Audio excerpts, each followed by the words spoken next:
My parents kicked me out at 16 so my older sister could move back in with her boyfriend. It's always been obvious that my parents never loved me, but it wasn't until last week, when I turned 16, that I finally got some hardcore evidence. It started off with business as usual, zero celebration, zero cake. But then, they actually surprised me with a gift. Except it wasn't for me, it was for them. They kicked me out of the house. The reason? My older sister Natalie. She's basically their golden child, and always has been. They've never said why, but I'm socially awkward, and never had a girlfriend. Meanwhile, she was the it girl back in high school, but now she's 8 months pregnant, and on my birthday morning, my parents woke me up and told me to start packing. You see, we have 4 bedrooms, and they wanted one for the newborn, one for my sister, and one for her boyfriend. At my expense, of course, so I was being booted to my uncle's house. I didn't even react, and after a few minutes of silence, they promised to cover all my expenses until I turned 18, as long as it wasn't under their roof anymore. Natalie wasn't even home during this conversation, and I immediately knew that was intentional, so she wouldn't have to witness this train wreck and feel guilty. I thought we had a civil relationship, but at that moment, I knew my family never actually cared about me, and she was no exception. And like any 16-year-old boy being told they're getting kicked out on their birthday, I felt crushed. But I knew nothing I could possibly say would make them actually love me, and that's why I spent my 16th birthday stuffing all my belongings into trash bags. They helped me pack, but honestly, I think they were just speeding up my exit. Once finished, they even drove me to my uncle's place and chatted happily the entire trip. At one point, my mom turned to my dad with a huge smile plastered on her face. "Hey, now that OP's gone, we can finally order some Indian food." When we arrived, I expected some sort of goodbye hug, or even a good luck, but instead, they pulled into the sidewalk and drove off before I even made it to the front door. And when my uncle opened the door, I felt even worse, because he wrapped his arms around me and warmly welcomed me in. I broke down crying, because the whole thing made me realize how terrible my parents actually are. I ended up opening up to him, and he seemed completely shocked by what I said and asked me to repeat everything. So I recounted the morning's events, and his friendly smile instantly transformed into an angry scowl. Without saying anything, he grabbed his phone, mentioned needing to make a call, and disappeared into another room. Suddenly, my uncle's voice erupted through the walls. This was completely out of character since he rarely raises his voice at anyone. He's generally super chill and soft-spoken. I immediately knew someone had seriously pissed him off for him to react this intensely. When he returned, his face was bright red with anger, and I discovered my parents were the source of his fury. Turns out, my dad, his brother, had told him that I'd actually proposed this living arrangement myself, and I was totally cool with moving out of my childhood home to live with him instead. This explained why my uncle had agreed to take me in, since he thought it was my idea. After that call, he grabbed me a pint of Ben & Jerry's ice cream. He told me he was sorry for not doing something sooner. He said my parents are the adults in the situation, and my safety and happiness should have always been their priority. I felt myself choke up and sniffle to hold back tears when he said that. They were the words I've been longing to hear ever since I was 6, and my parents told me I was worthless for the first time. But his reassurance wasn't enough for me. My parents had literally chosen to give their guest room to Natalie's boyfriend, who's like 24, with a steady job and an apartment lease. So I decided to expose my parents online and let the internet deal with them. I wasn't sure if my uncle would approve, so I waited until he went for his afternoon nap and posted what had happened without hesitation. I included everything: the favoritism, the insults, and of course, the borderline abandonment. By the time I hit post, tears were streaming down my face. I immediately turned my phone off because I was terrified of the consequences, and when I turned on my phone an hour later, I finally learned why people always say, "Be careful what you post online," because it went viral, but to all the wrong people. The post had been seen by tons of relatives, and my inbox was flooded with messages from my parents and even my sister. Meanwhile, numerous family members had commented expressing their support. Several had texted offering help if I needed anything at all. That felt uplifting until I read my parents' messages, all filled with rage and hostility. Obviously, they were furious about what I'd shared and demanded I delete the post immediately. My dad said horrible things, even writing that he wished I'd never been born. Painful, but not surprising. My mom's messages were similarly nasty, while my sister's stood out as different. She didn't say much except requesting to speak with me in person if possible. I felt completely overwhelmed by all the responses and just put my phone away again, ignoring everyone for the next couple days. However, I did block my parents since I had zero interest in communicating with them anymore. I knew they were legally obligated to support me financially until I turned 18, and beyond that, I saw no reason to maintain contact. And that's when my uncle finally woke up from his nap. He rushed into the living room where I'd been sitting since arriving and calmly asked if I'd posted something online. After showing him everything, he seemed fine with this approach. And if my dad tried reaching him in the following days, he never mentioned it to me, because we carried on like nothing happened, which confirmed he supported my actions completely. That was all the validation I needed or wanted. For about a week, I had virtually no interaction with my parents, but then they suddenly appeared outside my school as I was leaving, looking absolutely livid. My friends were fully aware of the situation, so they formed a protective barrier around me so I wouldn't have to engage if I didn't want to, but they kept shouting my name until I finally responded. I marched straight up to them and declared I wanted nothing to do with them anymore, but they completely ignored that and insisted I needed to come home with them immediately. I couldn't understand why they suddenly wanted me back when they'd made it crystal clear I wasn't important to them at all. It felt like a desperate attempt to salvage their reputation among relatives, so I refused to go anywhere until they explained what was happening, trying to understand this abrupt change in attitude. They seemed simultaneously furious, yet determined to bring me home. home. When they said they didn't want my friends overhearing,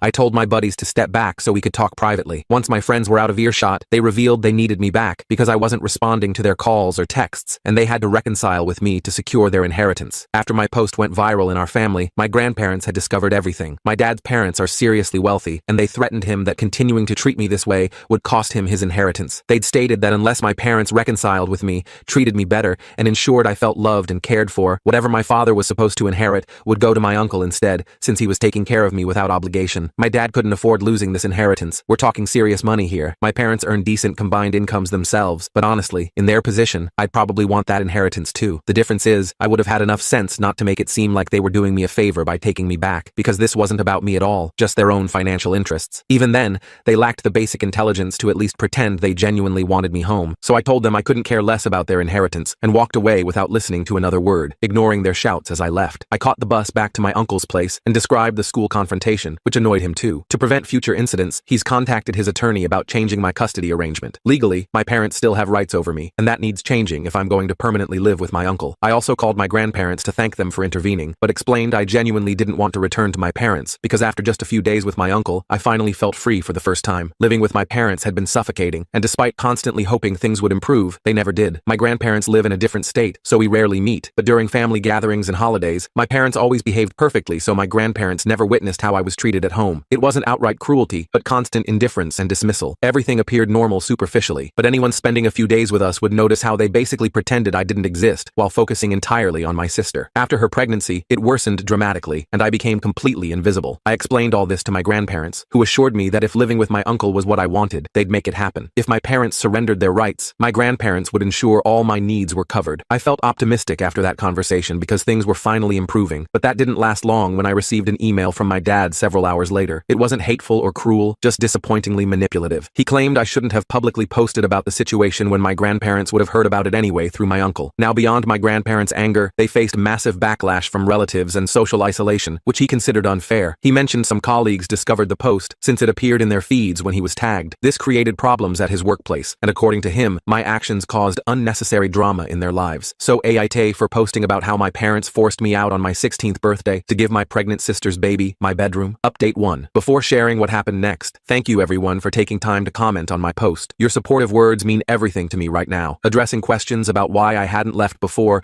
and waited for them to kick me out, especially with my grandparents and uncle willing to help. The truth is, I wasn't treated with outright cruelty. Like I mentioned earlier, I wasn't actively abused, just consistently ignored and treated as unwanted. That's definitely a form of mistreatment, but in my mind, I was grateful I wasn't being physically hurt or verbally attacked. I had shelter and food, so I convinced myself I was fine and didn't need to feel loved or valued. I'd normalized the neglect so completely that I didn't even recognize it as abnormal anymore. As for why I never reached out to extended family for help, I honestly didn't want to burden anyone. I constantly worried about what would happen if they refused, and my parents discovered I'd asked. That would have made my home situation way worse, since my folks are obsessed with appearances. That's why I kept everything bottled up and suffered quietly. My uncle never offered to take me in because he didn't want to offend my parents, plus he wasn't sure I'd even want to live with him. So while this didn't happen earlier, the way things unfolded organically probably worked out better in the end. It came late, but hey, better late than never, right? He's currently working with a lawyer to transfer custody rights to him, which is going to be a massive battle now that inheritance money is involved. But even if this goes to court, my grandparents and uncle have promised to back me completely. My uncle's been super apologetic since I arrived because he's finally realized how neglected I was at home and feels terrible for never addressing it because he thought it wasn't his place to interfere. At least everything's out in the open now with my family, and I'm feeling more hopeful about my future. Now, about my sister Natalie. In my original post, I mentioned she texted asking to meet in person, but I ignored her message because I didn't know how to respond. She'd never been directly cruel to me. She just adopted our parents' distant behavior. Throughout my life, she remained aloof, but on the rare occasions we did interact, she was generally pleasant. I assumed the whole kick me out for her boyfriend and baby plan was her idea, which felt like she was finally showing her true colors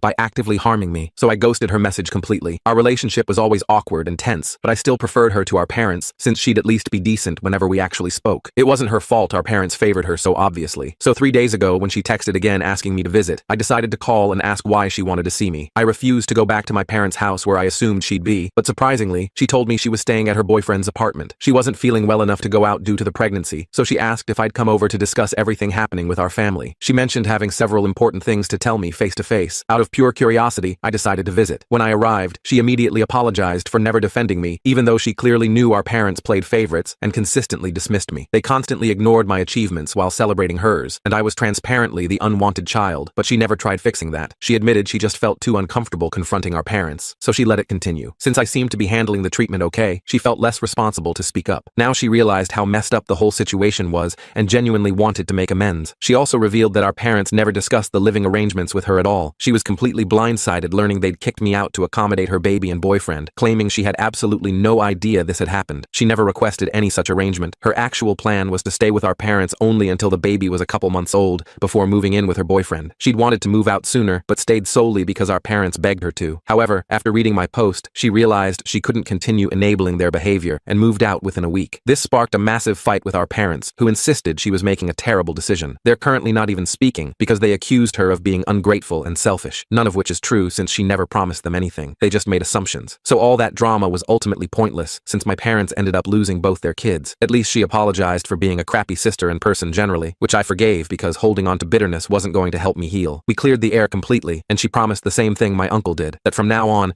she'd always have my back no matter what. It's been just under a week since my original post, and I've heard nothing from my parents since that email, so I'm guessing they've finally given up trying to get me back. I'm pretty sure my grandparents intervened since they called midweek to assure me my parents wouldn't bother me at school or send more emails. I hadn't even mentioned Dad's email to them, so clearly there must have been some conversation between my parents and grandparents behind the scenes. I don't know exactly what was discussed, but it seems my parents have finally accepted defeat. Update 2. Only 3 days since my last update, and today my uncle announced my parents have agreed to surrender their parental rights. The paperwork should be completed soon, and he'll officially take over legal custody. I'm experiencing seriously mixed emotions right now. On one hand, I'm thrilled to finally have a home where I don't constantly feel unwanted and irrelevant, but I'm also feeling strangely empty and melancholic about certain aspects. It feels surreal that this is actually happening, but ultimately, this is the right path forward. This is exactly what I needed. Update 3. Hey everyone. A couple weeks have passed since my uncle officially became my legal guardian. Major win. I also discovered my parents only relinquished custody because after I told my grandparents I refused to return home, they presented my parents with an ultimatum: lose their entire inheritance, or keep 50% of what they were originally going to receive, but give up custody, and promise never to contact me again without my permission. Guess which option my parents chose? LMAO. Not surprised whatsoever, and honestly, I couldn't care less because it just confirms I dodged a major bullet. Good riddance. I'm still regularly talking with my sister though. My parents are desperately trying to reconcile with her before her due date, but she's demanding personal space right now, and has told them to stop hounding her daily. At this point, I can't help but laugh at the absolute dumpster fire they've created for our family, but whatever. I'm happy living with my uncle, and that's all that matters to me now.